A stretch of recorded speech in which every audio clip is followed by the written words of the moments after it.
"Well, I hardly know. No more, thank ye.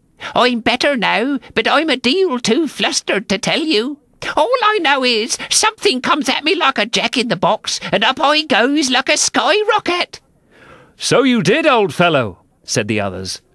"We must burn the house down," said the rabbit's voice, and Alice called out as loud as she could, "If you do, I'll set Dinah at you."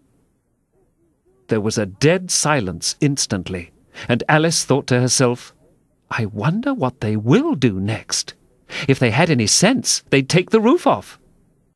After a minute or two, they began moving about again, and Alice heard the rabbit say, "A barrowful will do, to begin with." A barrow full of what? thought Alice. But she had not long to doubt, for the next moment a shower of little pebbles came rattling in at the window, and some of them hit her in the face.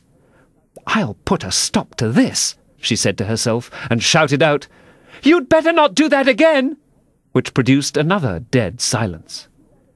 Alice noticed with some surprise that the pebbles were all turning into little cakes as they lay on the floor, and a bright idea came into her head.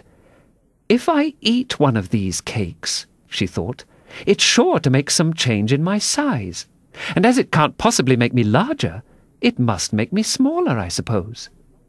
So she swallowed one of the cakes, and was delighted to find that she began shrinking directly.